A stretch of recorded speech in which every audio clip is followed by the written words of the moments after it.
जमाना खराब चलल है जब से मोबाइल या सिम निकलल है।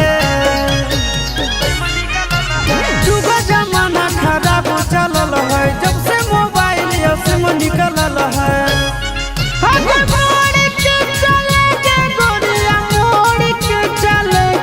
गोरिया मोड़ के चले